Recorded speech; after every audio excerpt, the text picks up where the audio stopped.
ആ മച്ചാനെ പത്തിങ്കള മലബാർ തൊപ്പുക്കുള്ള ഇങ്ങനെയൊക്കെ പാടണമെന്നുണ്ട്. പക്ഷെ എനിക്ക് പാടാൻ അത്ര അറിയത്തൊന്നുമില്ല.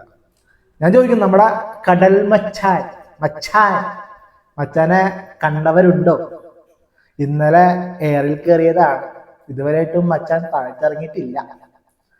നമ്മുടെ കടൽ മച്ചാൻ ഒലിവിയ ഡിസൈൻസിന്റെ ഭാഗം പറഞ്ഞുകൊണ്ട് നമ്മുടെ സൂരജ് പാലക്കാരനെ വിളിക്കേണ്ടായി. സൂരജ് പാലക്കാരൻ അത് നല്ല ബേഷായിട്ട് കൊടുത്തിട്ടുണ്ട്. എന്തായാലും പാതിരാത്രി വിളിച്ചിട്ട് സൂരജ് പാലക്കാരൻ അണ്ണനല്ലേ എന്ന് ചോദിച്ചതാ. പച്ചത്തെറിയാണ് സൂരജ് പാലക്കാരനെ കിട്ടിയത്. അത് എന്താണെന്ന് വിളിച്ചെന്നുള്ളത് പാലക്കാരനും അറിയാം, അതേപോലെ തന്നെ കേട്ട മച്ചാനും അറിയാം. ഹലോ, ആ നമസ്കാരം. നമസ്കാരം. സൂരജ് സാറല്ലേ? ആരാണ് സാറേ, ഇത് മുഖ്യമന്ത്രിയുടെ ഓഫീസിൽ നിന്നാണ്. മുഖ്യമന്ത്രി അണ്ണ കടൽ മച്ചാനാ അണ്ണ. ആ പറയടാ. അണ്ണ എവിടെ ഉണ്ട്? ഞാൻ എറണാകുളത്ത്. എറണാകുളത്തോടെ പ്ലാനില് ആണോ? പിന്നെ ആ വിളിച്ചത് മറ്റേ നമ്മുടെ അടൂരിലെ കേസ് ഇല്ലേ, എന്ത് മറ്റേ ഒലീവിയയുടെ എന്തോ വീഡിയോ ചെയ്തിട്ടില്ലേ? ആ അതെന്തുവായിരുന്നു അണ്ണ സംഭവം? എന്തോന്ന് നീ എന്നോടാണ് ചോദിക്കുന്നത്? അല്ല, അണ്ണൻ എന്ത് വീഡിയോ ഒന്നും ചെയ്തില്ല റിലേറ്റ് ചെയ്തിട്ട്? നീ എന്തിനാ വിളിച്ചെന്ന് പറ. അല്ല, അതെ, നമ്മുടെ ഒരു ഒന്ന് സംസാരിക്കാൻ പറ്റുമോന്ന് ചോദിക്കാൻ വേണ്ടിട്ടായിരുന്നു. നീ എന്തിന്റെ പേരിലടാ എന്നെ വിളിച്ച്? ഞാൻ അണ്ണനുമായിട്ടുള്ള എന്റെ സൗഹൃദത്തിന്റെ പക്ഷെ നീ വിളിച്ചത് അതാ റൂട്ട് ശരിയല്ലോടാ മക്കളെ. ഞാൻ പറഞ്ഞുതരാം എന്താ കാര്യമെന്ന്. കാണാൻ പറ്റുമോ നേരിട്ട് നാളെ? എവിടെ മക്കളെ എവിടെ? നീ നല്ല യൂട്യൂബറും അല്ല, നീ ഭയങ്കര കഷ്ടപ്പെട്ട് ഈ മേഖലയിൽ നിൽക്കുന്ന ഒരാളാണ്. നീ എനിക്ക് ടൂക്കാൻ നിൽക്കരുത്, അത് ഭയങ്കര മോശമാണ്. അണ്ണൻ പറഞ്ഞതിന്റെ പേര് എന്നെ വിളിക്കരുത്. തെറ്റാണ്. നീ ചെയ്തത് തെറ്റാണ്. നീ ഉള്ള ഇഷ്ടം കളയല്ലേ. എനിക്ക് നിന്നെ എന്നെ ഇഷ്ടമെന്നറിയോ? എനിക്ക് അല്ല, അതൊക്കെ ഓക്കെയാണ്. നിന്നെ എനിക്ക് എന്ത് ഇഷ്ടമാണെന്നറിയോ? ഇഷ്ടത്തിന്റെ അത് ചെയ്യാൻ പാടില്ല. നീ എന്നെ എന്നോട് അങ്ങനെ സംസാരിക്കുന്നത് വളരെ തെറ്റാണ്. അത് വളരെ നീ ഓർത്തു നോക്ക്. ചേട്ടന് കുറെ വർഷമായില്ലേ ഈ മേഖല, കഷ്ടപ്പെട്ട് പൈസ ഉണ്ടാക്കാൻ വേണ്ടി നിൽക്കുന്ന ഒരാളല്ലല്ലോ. ഇവിടെ അനുഭവിച്ചാലോ ആ സ്നേഹം നീ എന്നോട് കാണിക്കേ. നീ എത്ര എന്നോട് പറയാനുള്ളൂ.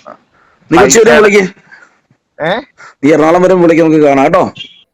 ഇവരെ ഞാൻ എന്തായാലും കടൽ മച്ചാന്ന് വിളിക്കുന്നില്ല, കരയിലെ മച്ചാൻ. നമ്മുടെ പണ്ട് കടൽ കൊമ്പൻ വിളിച്ചോണ്ടിരുന്നത് പോലെ കരയിലെ മച്ചാൻ. എന്റെ പൊന്ന് മച്ചാനും വല്ല പ്രൊമോഷൻ ചെയ്ത് ജീവിച്ചാ പോരെ. ആ പെങ്കൊച്ചങ്ങളുടെ കാര്യത്തിൽ നീ എന്തിനാണ് അവിടെ പോകുന്നത്? എനിക്ക് തോന്നുന്നത് നീ ആ മറ്റേ അച്ചുവിന്റെയും അതേപോലെ തന്നെ സിബിയുടെയും നന്നായിട്ട് ആരും നക്കിയതിന് ശേഷമായിരിക്കും ഈ ഒരു പ്രശ്നം സോൾവ് ചെയ്യാമെന്നുള്ള രീതിയിൽ ഇറങ്ങി തിരിച്ചത്. പക്ഷെ എന്ത് പറ്റാൻ, ഇപ്പൊ അണ്ണൻ എയറിലായില്ലേ, ഇനി ഒരു പണി ചെയ്, എയറിൽ നിന്നുകൊണ്ട് വരുന്ന വിമാനങ്ങളെയൊക്കെ വഴിതെറ്റിച്ച് വിടും. അതായിരിക്കും നിനക്ക് പറ്റിയ പണി.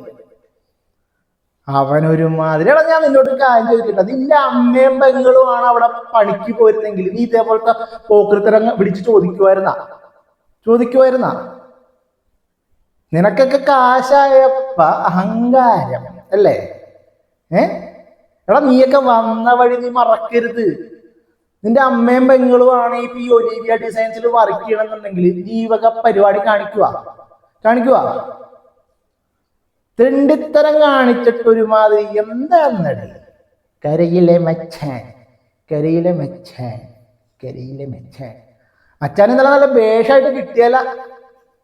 അല്ല, നീ സൂരജ് പാലക്കാരനെ വിളിച്ചിട്ട് എന്താ പറഞ്ഞത്? ഒന്ന്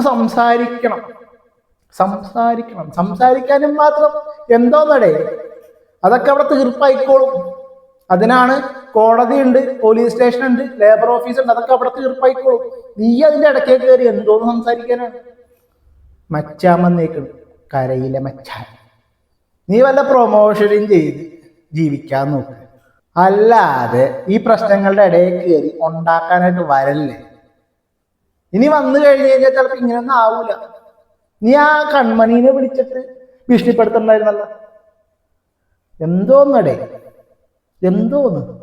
നിന്റെ പെങ്ങളെ പോലെ കണ്ടു കഴിഞ്ഞാ എനിക്ക് വിളിക്കാൻ തോന്നുക, വിളിക്കാൻ തോന്നുക.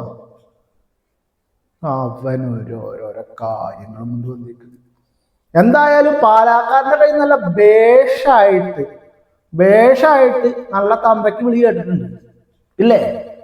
നീ അതും വാങ്ങി വെച്ചോണ്ട് ഒരു മൂലക്കൽ ഇരിക്കുക. അതാണ് മച്ചാൻ ചെയ്യേണ്ടത്. മച്ചാനോടുള്ള ഒരു ഇതാണ്, ആ മൂലയ്ക്ക് കയറി ഇരിക്കുക. നിന്റെ അമ്മയും പെങ്ങളും ഇതേപോലെ വർക്ക് ചെയ്യുന്ന സ്ഥലത്ത് ഇതേപോലെ ഇഷ്യൂ ഉണ്ടെന്നുണ്ടെങ്കിൽ വേറൊരാള് വിളിച്ചിട്ട് ഇതേപോലെ കോംപ്രമൈസിന് വിളിക്കുമ്പോ നിനക്ക് മനസ്സിലാവും എന്താണ് ഈ ഒരു ഇഷ്യൂവിന്റെ കഴമ്പ് എന്നുള്ളത്. ഇപ്പോഴും നിനക്കത് മനസ്സിലായിട്ടില്ല. നിനക്ക് കിട്ടേണ്ടത് ചിലപ്പോ കിട്ടിക്കണം, നിന്റെ മടിക്കുത്ത് വീർത്തിട്ടുണ്ടാവും.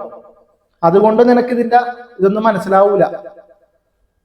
നിനക്ക് കാശ് കിട്ടിയ എന്തും ചെയ്യും അല്ലേ? കരയിലെ മച്ചാൻ. എനിക്ക് വേറെ ഒന്നും പറയാനൊന്നുമില്ല. എന്തായാലും നീ ഇന്ന് ഏറിയും താഴത്തോട്ട് ഇറങ്ങും. അപ്പൊ നമുക്ക് കാണാം. Okay, by.